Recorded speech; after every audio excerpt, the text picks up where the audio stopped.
சோற்றுக்கு ஊறுகாய். அவன் அபியத்தார் என்னும் பிரதான ஆசாரியன் காலத்தில் செய்ததை நீங்கள் ஒரு காலம் வாசிக்கவில்லையா? அவன் தேவனுடைய வீட்டில் பிரவேசித்து ஆசாரியர் தவிர வேறு ஒருவரும் புசிக்கத்தகாத தேவ சமூகத்து அப்பங்களை தானும் புசித்து தன்னோடு இருந்தவர்களுக்கும் கொடுத்தானே என்றார். பின்பு அவர்களை நோக்கி, மனுஷன் ஓய்வு நாளுக்காக உண்டாக்கப்படவில்லை, ஓய்வு நாள் மனுஷனுக்காக உண்டாக்கப்பட்டது. மார்க் 2:26-27. சாலையிலே காப்பாற்றுங்கள் என்ற அபய குரல் விண்ணை முட்ட அருகில் இருந்த கட்டிட அறை ஒன்றிலே ஆராதனை ஒலி விண்ணை முட்டும் அளவிலே தொடர்ந்தது.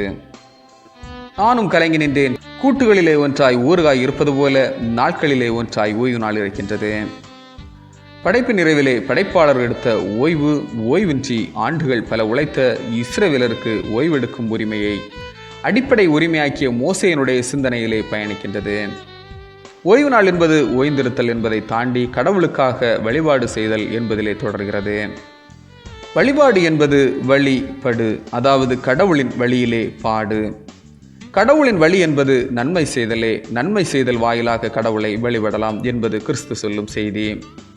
ஓய்வு நாள் வழிபாடு என்பது வாய்மொழியில் நிகழ்வது மட்டுமல்ல, செயல் மொழியில் தொடர்கிறது. வழிபாடு பெயரிலே தேங்கி நிற்கும் மந்த நிலையை தாண்டி இயக்குகின்ற செயல்களில் தொடர்வது சிறப்பு. வார்த்தை வழிபாட்டை தாண்டி வாழ்க்கை வழிபாட்டையே இயேசு மெச்சுகின்றார். ஓய்வு நாள் பெயரிலே வருகிற சோம்பேறித்தனத்தையும் கடமை தவறுதலையும் கடமை மீறுதலையும் கடவுள் கண்ணியப்படுத்தவில்லை. மனிதனுக்காக ஓய்வு நாள், ஆனால் ஓய்வு நாளுக்காக மனிதன் என்ற நிலை மாற்றுதல் நன்று. அப்படி வாழ கடவுள் நமக்கு உதவி செய்வாராக. ஆமீன். இந்த நாள் உங்களுக்கு இனிய நாளாக மலரட்டும்.